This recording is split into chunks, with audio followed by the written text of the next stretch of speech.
What's up, everybody? Welcome to my channel. I'm Sunshinery. Make sure to subscribe and like this video.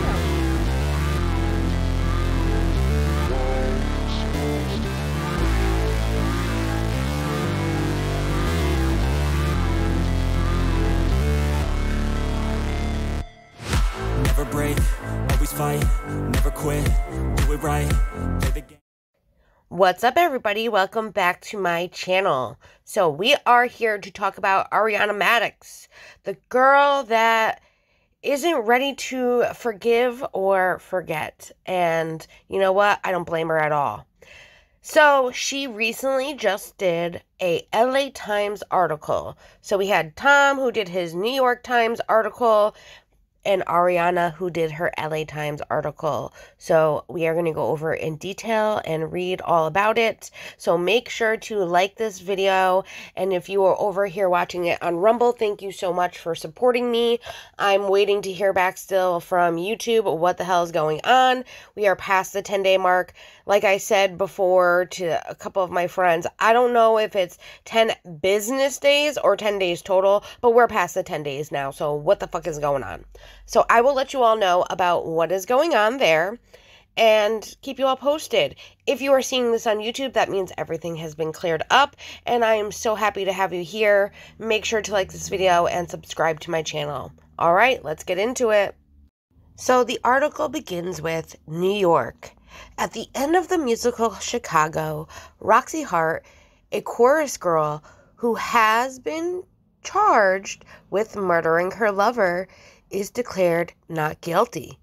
It should be a victorious moment for the aspiring vaudeville star, but just as the verdict is announced, the press gets wind of another bloody crime unfolding down the courthouse halls. The media scrambles out of the room to cover the juicy news story, leaving a dejected Roxy behind. "Wait! I'm Roxy Hart! Don't you want my picture?" she yells after them.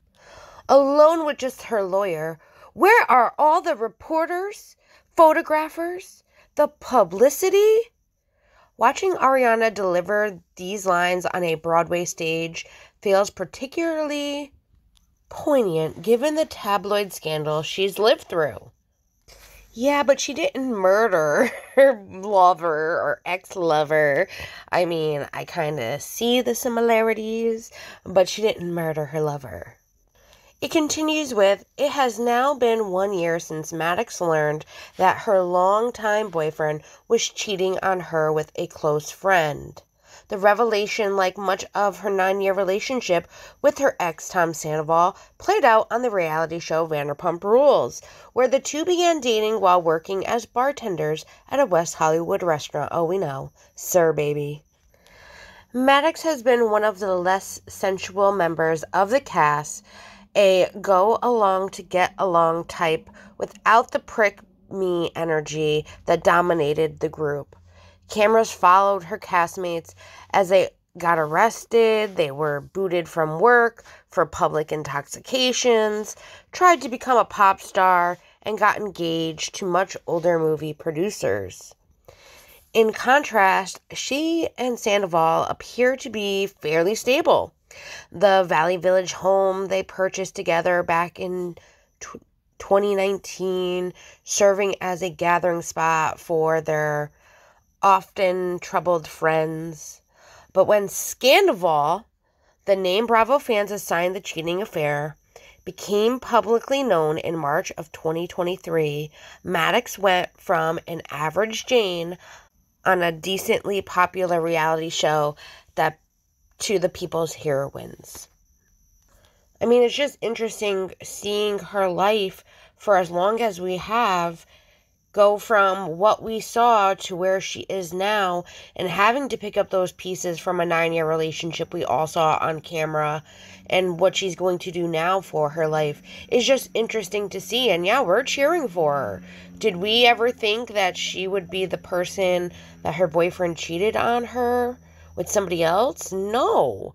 So this is all new to us as it is her, and we are going to be cheering her along and hope that she can lead a better life for herself.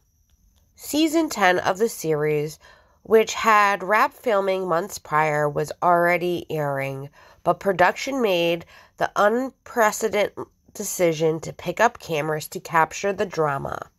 As the episodes unfurled, Vanderpump fans eagerly dissected every scene shot during the 7-month period when Scandoval and his lover, Rachel Leviss, were having clandestine relations. The audience rallied behind Madix when she verbally annihilated the pair at the reunion show. Even people who'd never seen the program tuned in, with season 10 reaching its largest audience ever, 11.4 million viewers on average, and earning its first Emmy nomination. I will say, it was a juicy frickin' season. Madix, who moved to Hollywood in 2010 to become an actor, capitalized on the opportunity to secure the career and the paycheck she'd always wanted. She set up partnerships with 17 brands she'd never worked with before. Trading on her single girl empowerment, she has promoted everything from Glad trash bags, there's something about strength, to Bic razors, unclogging your life, and T-Mobile phones. We've officially entered my upgrade era. Hell yeah, girl, why not? Get it while you can. She got a book deal to release Single AF Cocktails, Drinks for Bad Bitches, her second mixology book, but her first without Sandoval as a co-writer. Became a New York Times bestseller. The WeHo sandwich shop she will soon launch with a Vanderpump co-star sold, wow, that's a lot, $20,000 in just merch before it had even opened its doors. And they did that as a way to, well, let me step back. So fans were asking how they could support Ariana during this time. So they created that merch so that way, if they wanted to support Ariana, they could buy the merch, which the merch, all the money that went to it would go to their sandwich shop to help open it. So that was the way to help Ariana, and I think that was a smart idea. I'm not going to say I did not buy merch, because I did. And I'm happy that I got to support her too.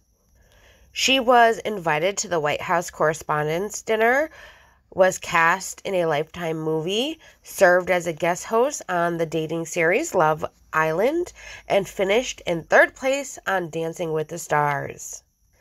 And for the past month, the 38-year-old has been playing Roxy Hart in Chicago. The role in the Broadway musical for decades has been used to draw in new theatergoers, something derisively called stunt casting. Roxy has been portrayed by Pamela Anderson, Real Housewives of Beverly Hills star Erica Jane, Rumor Willis, and Brandy. Very interesting. But Madix's run has been particularly successful. The production had its highest grossing non-holiday performance week in its 27-year history when she joined the company in late January, and she recently was asked to stay on for an additional 2 weeks, concluding April 7th. Madix doesn't give stereotypical musical theater girl vibes, but not boyish or especially extrovert. But it makes sense that she'd feel comfortable playing Roxy, a straight shooter who won't be underestimated, the kind of woman who knows how to turn a difficult hand in her favor. Aside from cheating on her husband and murdering someone, I find I can really relate to Roxy a lot, Madix says, laughing. She's someone who wanted to be a performer. She got kicked around a lot. The reason it seems like she's grasping for fame is because without fame, she doesn't have any other way. Madix insisted she isn't desperate for the spotlight in the way her character is. That working is the goal, and working was always the goal. But there's no denying that until paparazzi began staking out her San Fernando Valley home last year, documenting and evidence of cardboard boxes or moving vans. She didn't have the job opportunities she has now. Even if she, as she says, she doesn't care about being famous. Her career prospects are very much tied to her pop culture relevance. And it's unclear how much longer Vanderpump Rules, let alone Scandoval, will remain relevant. Season 11, which debuted January 30th, was filmed just a few months after the cheating was unveiled. So much of the on-screen drama revolves around the affair fallout. The program has continued to attract respectable ratings, but viewers who not long ago clamored for any morsel of gossip relating to the liaison are already declaring it old news. I wouldn't say it's old news, but like we had heard what was going to happen for certain things, but we never actually got to see it play out. And it's so much different than what things were being said because it was a lot of hearsay here and there with certain things, even like the Graham situation. There was a lot of things that were speculated and people thought this was what was going on that we didn't actually have the full detail because of it. So that's just how I feel about that. I don't think it's necessarily old news. And it continues with, they say that all the time. I'm over it, Madix says, assuming the voice of an irritated fan. But them saying that feels a little bit like, oh, you own my life? You've decided that you've consumed enough content? It's late January, 3 days before Madix will have her premiere at the Ambassador Theater, and she's dashed across the street for dinner after a day of rehearsals. There aren't many restaurants in Times Square that aren't swarming with tourists, but she chose this chain Italian spot because it is close, and she can order meatballs. She walks in wearing fuzzy earmuffs, a turtleneck, and a puffer vest, like she said she would. Even without her SoCal wardrobe, crop tops, cut-off dresses, wide brim hats, she is recognized by 3 young women who approach her table before her wine has even arrived.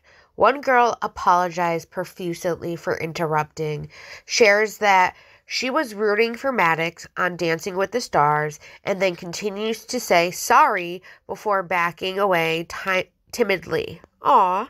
She is soon replaced by 2 friends who announce themselves as members of Team Ariana and ask for a picture. We love you. You can sit. We'll stand behind you like psychos, they say, crouching beside her chair. I wouldn't have used the word psychos, though, but I get what you mean. After they leave, she picks up our conversation as if the fans never came by. I stopped her to ask if this kind of interaction has become more commonplace in her life over the past year. Yeah, it happened, she says, shrugging it off. I want people to know it's cool to come up to me and say hi. Like those girls saying they were sorry. It's not like I'm on the show and you're not, and there's a line between us. Which, like, I can understand, especially when you meet someone famous. You kind of feel like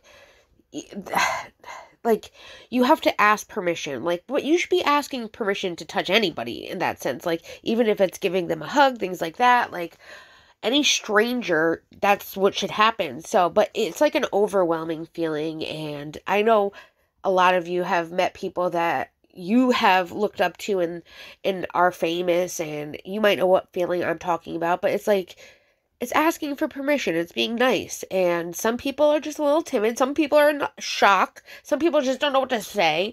I know if I, like, just saw her walking in New York, like, I'd be kind of the same way, like, oh my god, that's Ariana, like, should I go up? She said it's okay. No. Like I said, I don't know about the word psychos, though, when they were talking about taking the picture. Like, I get what they mean, but, like, I wouldn't have used the word like a psycho. But I get it. I get it. I get it. But it's no longer just the show that Madix is known for. Even before Scandoval erupted last March, Madix had informed her team that she was interested in pursuing non-Vanderpump opportunities.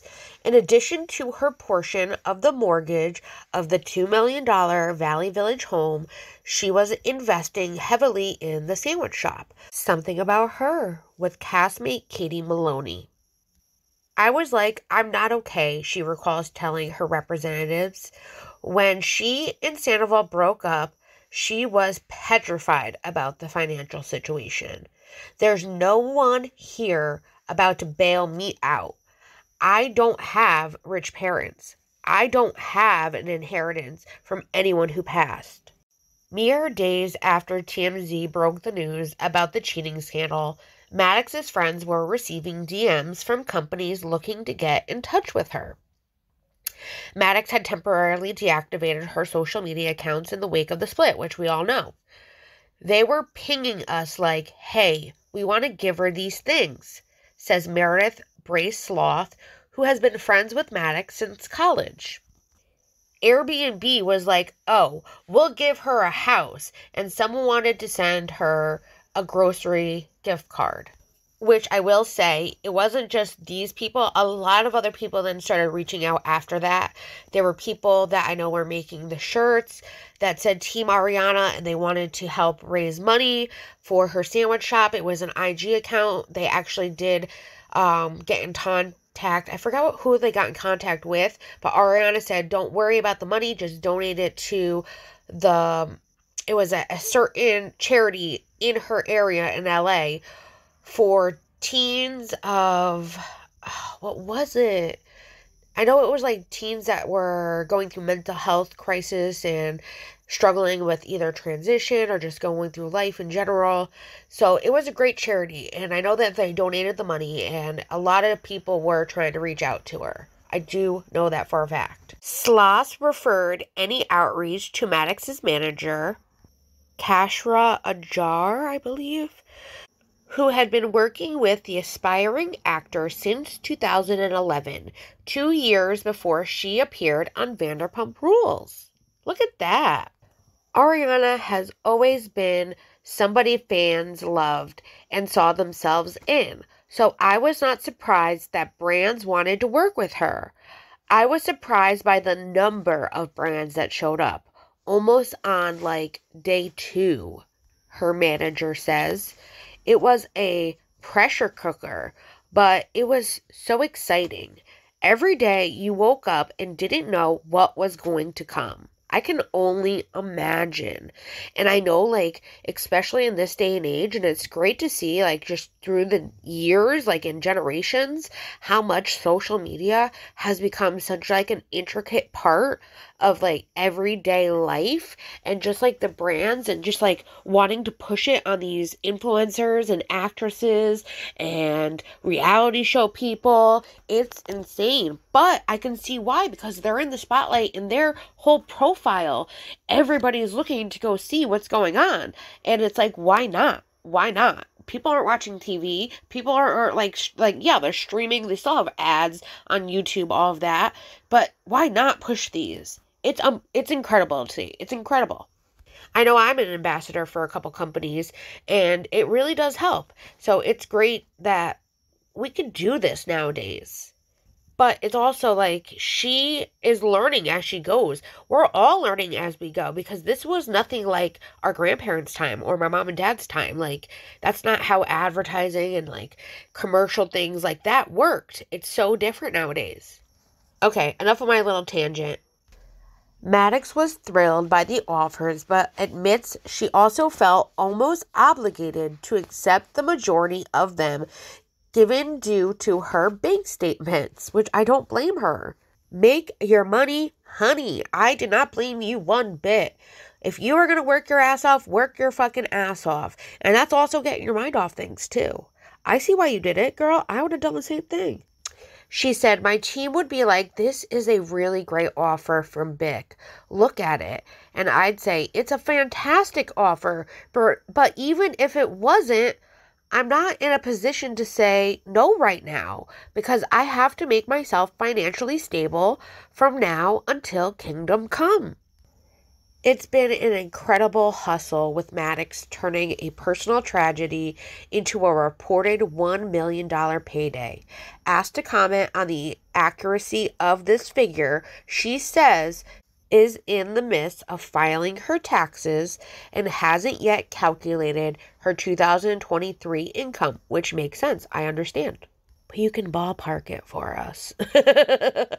But while most fans have commended her savvy in cashing in on Scandoval, others have criticized what they see as Madix's transition into a walking billboard. It's women empowerment. How would you not want to root for a girl that just had the worst breakup of her entire life, and these people are like, oh my God, this has gotten so big, let's work with her? Why would you hate her for taking those opportunities and doing what she had to do? She's making sure she could provide for herself for the rest of her life and enjoy her happiness that we've all been rooting for now that she's not with that scumbag. I tell you, people just don't see it for what it is, and they're just hating the game. That is the game. Take it while you can. Get that hustle on, baby. These people don't want women to work, Madix says, growing frustrated. Girl, I get it. I think those people are confused about what it is that I do for a living.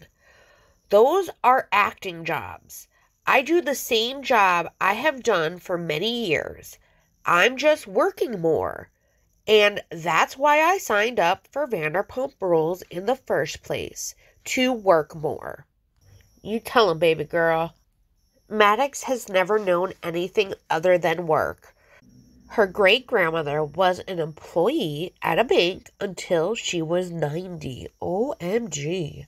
Her grandmother stayed at her own real estate agency until that age also. Her mother, 71, still has a job at a technology company. In Madix's family, the topic of retirement does not come up, which I can get because even my family's like similar. Like, they were able to retire, but even after they retired, they had jobs after they retired. They did other things. Like my grandfather, it's a funny story, but he worked for the railroad, and then when he retired, he worked as a hearse driver for his friend's funeral home. My dad worked for the railroad as well, and then when he retired, now he's a volunteer firefighter, so I get it. And he's actually helping his buddy out with a carpentry company that he has. So I get it. We all work. We all are the same way. In my opinion, though, it also keeps you going. It keeps you motivated to get up every day, and you have something to look forward to and something to do. And especially when you're in that retirement age, and like this is kind of like spare money in that sense, you're able to take that money that you are making and be able to do things that you maybe didn't get a chance to do because you work so hard in your life. Let me know what you guys think down below. I love getting to chat with everybody. It continues with, she was raised in a middle-class home on Florida's Space Coast, not far from Cape Canaveral. Her area code was 321, and as a result of her mother's job at a technology company, she got to watch occasional satellite launches. Oh, that is so cool.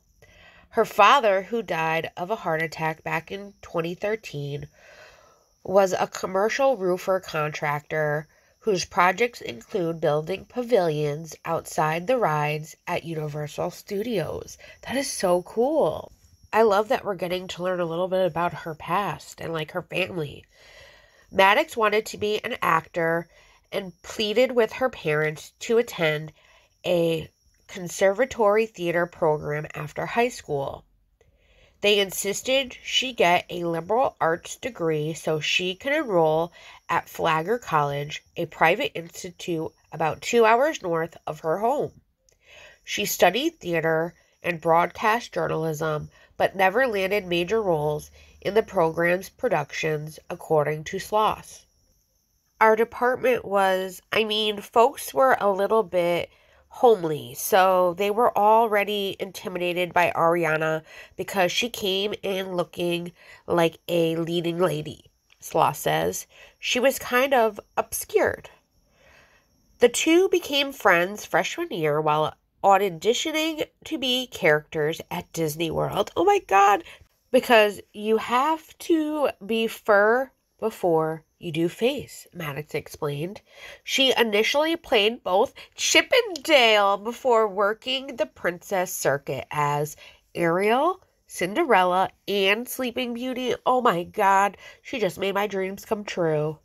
I always love looking at those YouTube channels that are like behind the scenes of Disney World and like what it's like to be playing like a character at Disneyland. They're so interesting. OMG. I'm so intrigued.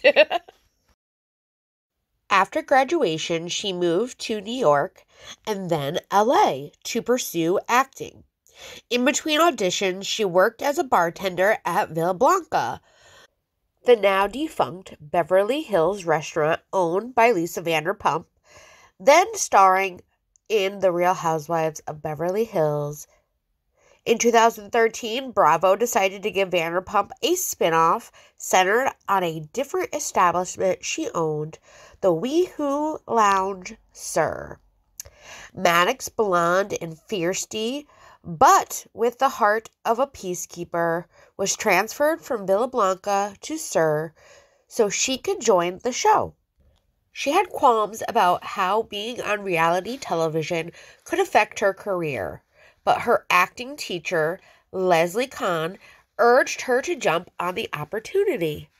Yeah, girl, why not? That was in a time when reality TV was just beginning to get big, and we had no idea where we would be now with reality TV. You did the right thing. She was like, is it like Honey Boo Boo situation where they're trying to exploit you and make you look stupid? Madix says her instructor asked. She was like, as long as you're you, I will think you'll be okay. Think about it in this way. Martin Scorsese's is not knocking on your door. You don't have those kind of opportunities at the moment. Take this and make of it what you make of it.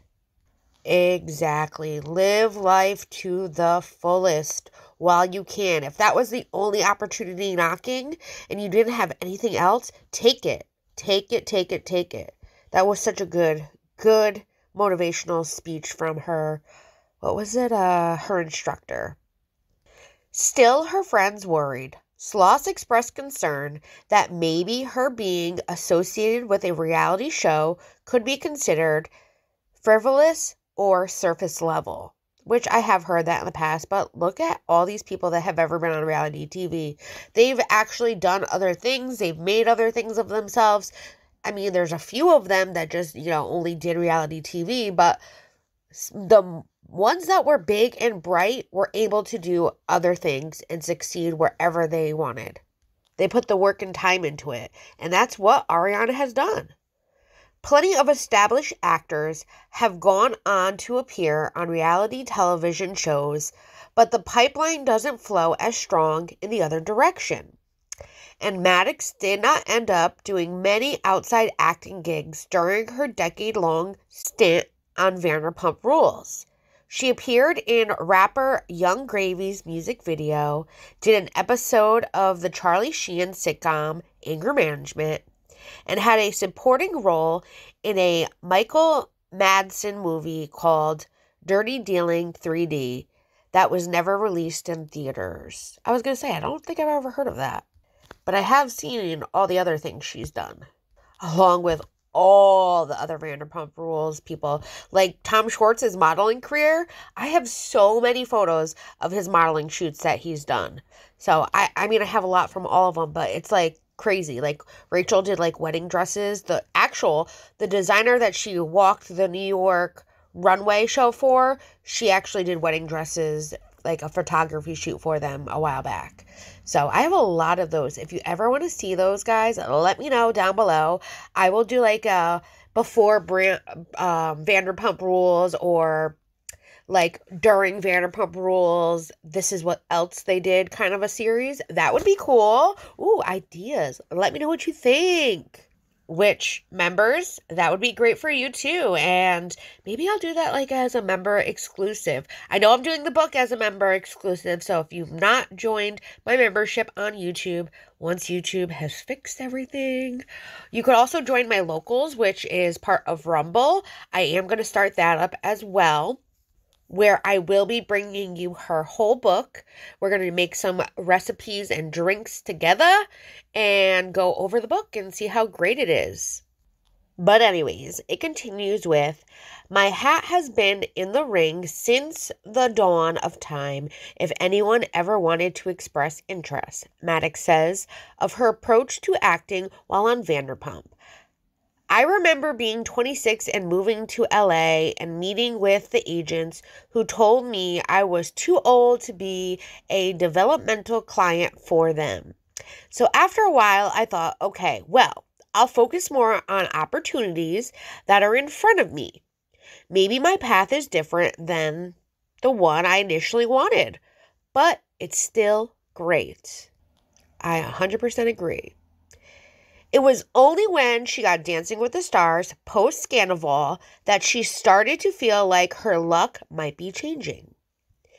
She'd internalized the Hollywood cliche about there being no roles for women in their 30s, but while competing in bedazzled leotards on a primetime network show, she felt that maybe everything hasn't passed by. Maybe I still have room to grow. Girl, you do. Her performance caught the attention of the Chicago producers, who brought her in for a work session last fall to test her ability to singing, acting, and picking up choreography. Well, we do know that she was a backup singer in Sheena's, dance stage performances. And she was a backup dancer as well. So we do know she did both of those. And while we do know she could kind of act because of the Lifetime movie deal that she got, and of course her other little acting gigs that she had, but I think Chicago was like the best fit for her, and I cannot wait to see her. That'll be another members little exclusive. My Chicago time and everything I do there. David Bushman's, the producer's dance captain, says he was looking to see if Madix was able to understand the musicality of the steps. Right away, I could tell, oh, she doesn't want anything dumbed down, says Bushman, who has been with the New York version of Chicago for a decade. She really wanted the real deal, and she was willing to work for it. On stage at the Ambassador a few days before opening night, Madix is running through a few of her solos. She has slicked her bob back into a short ponytail and is outfitted in black spandex and character shoes. After practicing her signature number, Roxy, Madix receives notes from Gary Christ, the dance supervisor. You don't have to make anything bigger. We have to be careful not to give it all away at the beginning, Christ cautions, mentioning the moments in the song where she accentuates her body parts. My hair, my teeth, my boobs, my nose. I know I get really excited, Madix replies, taking in his observations with gentle laughter and a polite, mm-hmm. We don't want to see the work, Christ says, because you're organically fun. That's what Madix's manager, wanted industry folks to pick up on when they see her in Chicago. His strategy has been to invite as many casting executives from networks and studios to the show as he can in hopes that the performance can serve as her calling card. Hey, that is a great idea. You have a great freaking manager. Go, go, Ariana. Go, go, go, Ariana. Hell yeah. That is like the best way for people to actually see is by going out there and seeing her live on stage while she's singing, dancing, acting, all of that. That is like such a great idea. Good job.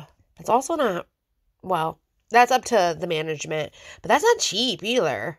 But then again, they might get some kind of a discount. Who knows? I don't know. I'm thinking too much into this. I think when they see what she is capable of, it'll open a lot of doors for her in the script space. Adjar says, what an opportunity for them to see her in a different light and to see how many fans she has from Vanderpump. At Madix's debut performance, January 29th, Bravo fans appeared to fill much of the sold-out theater. Lala Kent and Sheena Shea, two of Madix's Vanderpump castmates, had flown from LA to attend the first performance. And clumps of selfie seekers amped in the aisles by their seats. I want to say congratulations to Lala. If you guys did not watch what happens live on Tuesday night, she announced she is pregnant with her second baby. I will be making a video, as well as making a video about the lawsuit with Raquel Leviss and Tom and Ariana. That's going to be interesting too. So make sure you are subscribed, whether it's to YouTube or my Rumble, so that way you can get notified. I will also say too, I thought this in the beginning when I was talking about her doing Chicago. I was like, why would people want to go to the first performance? It would be better to go to the last after she's done so many back to back.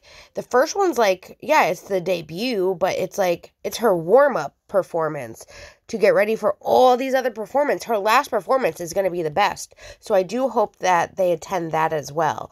Or like, I don't know. I'm attending more to the end of her being there because I want to see her at her best. That's just my opinion. Anyways, even Madix's friends who aren't on the show but frequently appear on her Instagram page were attracting attention. I took a 2-hour train to see her, one young woman told Madix off-screen best friend Brad Keynes, as if he might later convey the message. I wish I could wait after to get a signature, but there's no 10 o'clock train back to my hometown. But the Bravo fan base can be as fickle as it is loyal. Well, that's true, and I hate to say it. I am loyal to a fault, though. After one season as America's sweetheart, Madix has already fallen from grace in the eyes of some who feel her newfound fame has gone to her head. I don't think it's gone to her head. I just think she has had a lot of opportunities that a lot of other people haven't, and they might be a little bit jealous of it. And in the same sense, like, who is she? Like, I've had the same thing happen to me, and this never happened to me. I don't know. I think it's a little bit of both, and it is a little bit of her, like, look at me go. But you know what? These are her best years right in front of her. Let her go. Let her keep doing her thing, because I think she is shining bright. I have never experienced someone who gets cheated on and suddenly she becomes God. His Lala Kent in the season 11 trailer. It gives me tall poppy syndrome a bit, Madix says.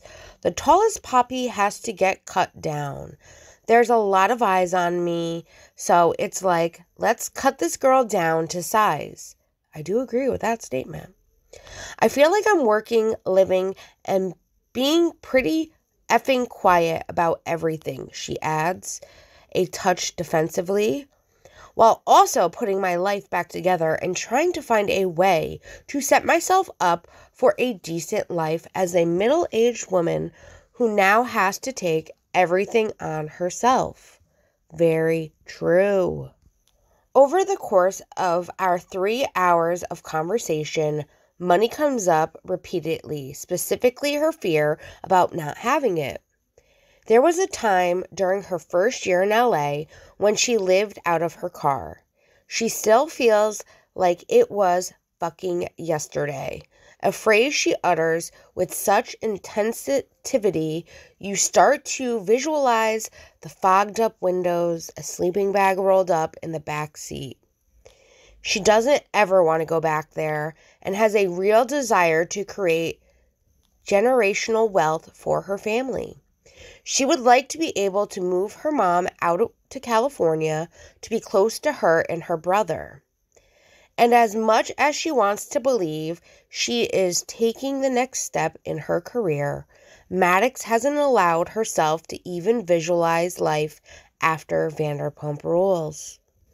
The only way I could ever see myself moving away from the show is if I had another job, she says. A few weeks later, when I called to catch up with her, I mentioned the reaction to the new season of the reality show. How some fans feel as if it might be reaching its natural conclusion. I always feel like the show thrives when it's at its most authentic.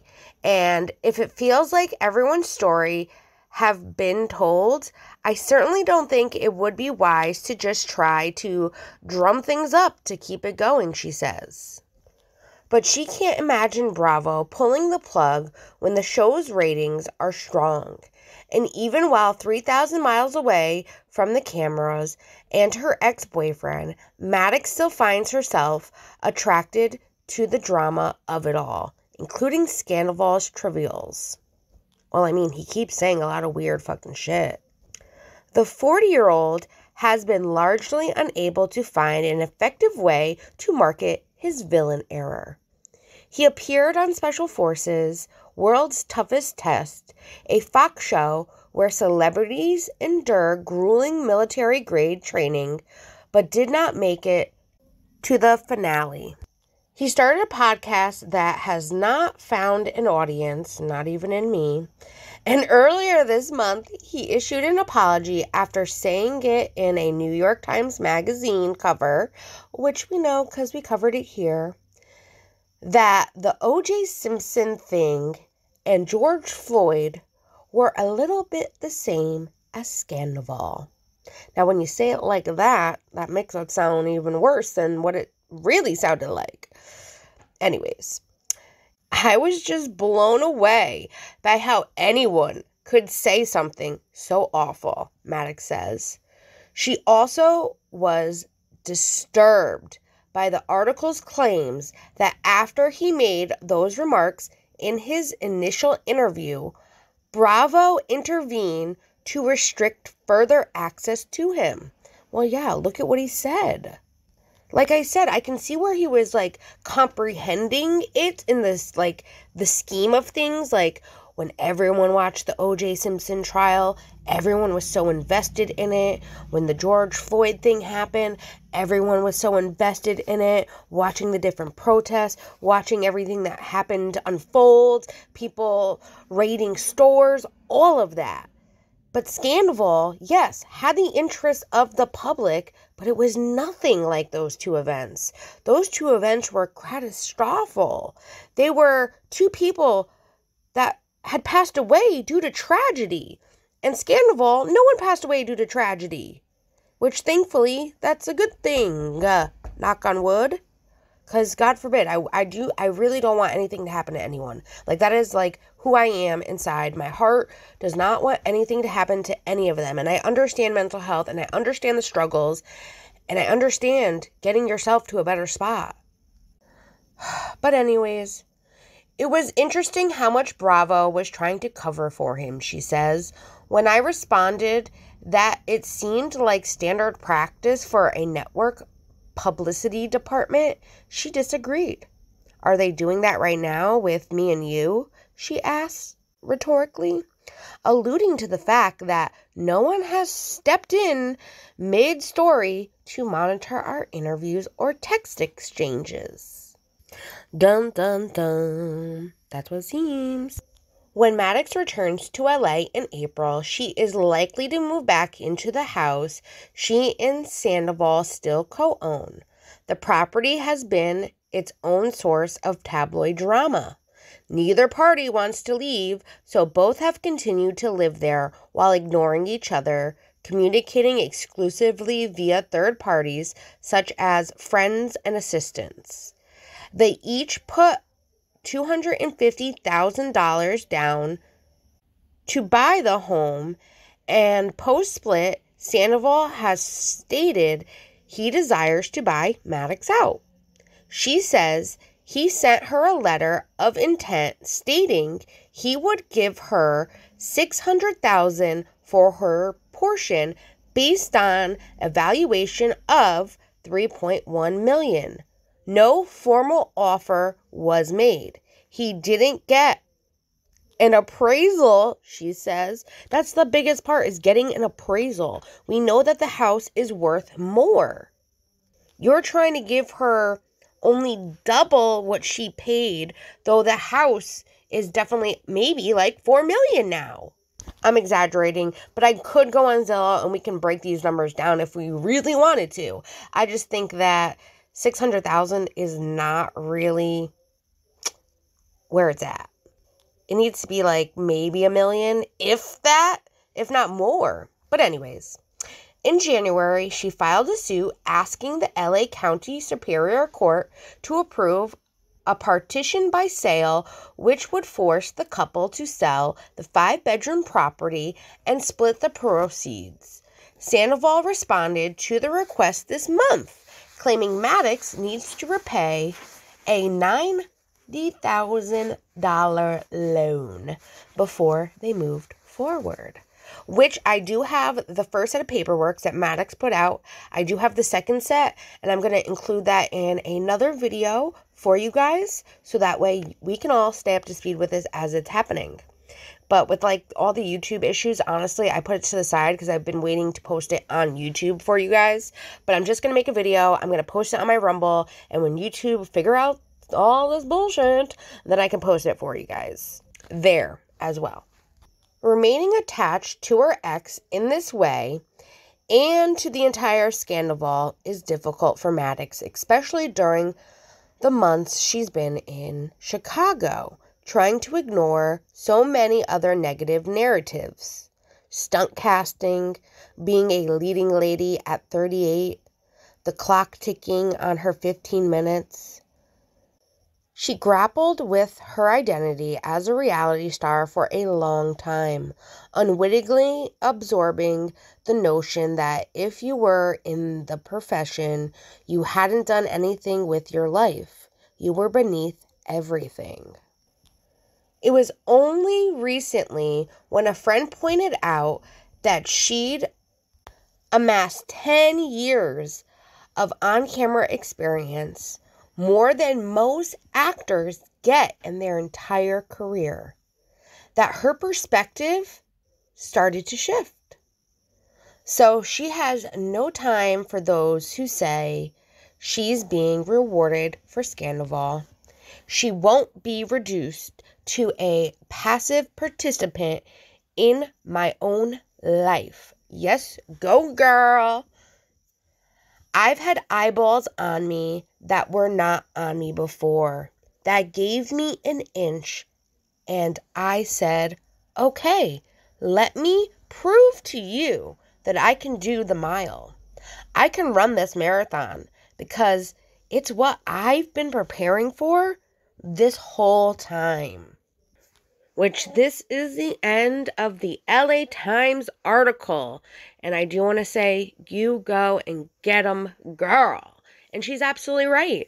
Because of this whole situation, it did put more eyes on her. And it did put more eyes on her in the sense that people saw what she was really capable of.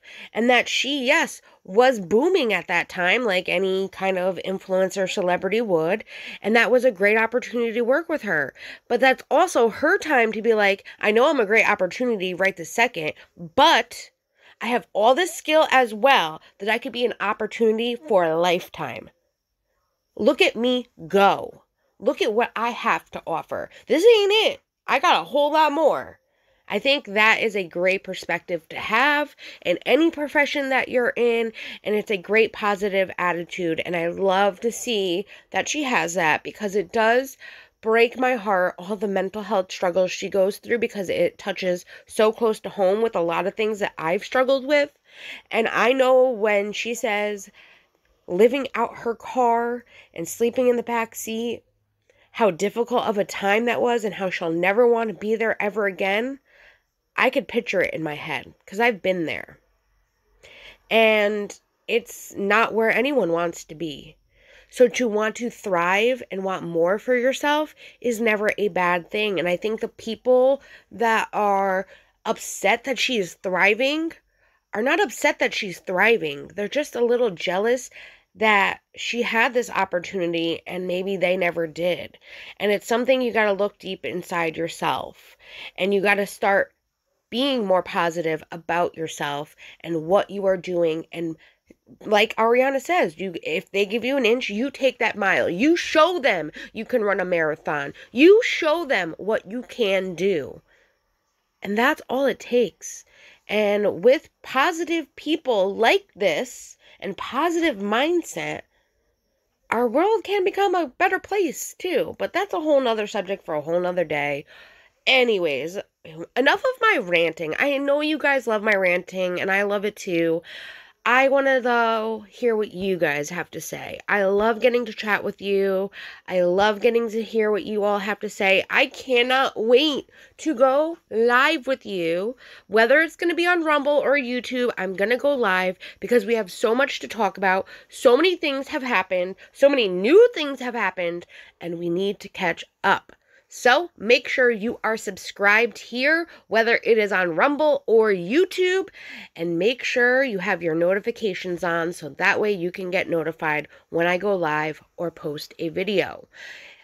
With my time here on Rumble, I will say every time I post a video on Rumble, I will also be posting it on my community tab on YouTube, so take a look out there as well. I appreciate your support through all of this nonsense that I've been dealing with, and I appreciate you guys coming over here just to listen to what I have to say. That means the world to me. I love you all. I hope you all have a great day, and let me know what you think about her LA Times article compared to Tom's New York Times article. And I hope you all have a wonderful day. Bye, everyone. Win it life, have no shame, there's no time, feel the pain, live the grind, I could change, in my mind, pick a lane, commit and climb, the only way to win it life, I never miss, that's fact, taking big swings, bitch, hand me the bat, put me in the ring, you'll go out in a bag, cause I sing what I mean,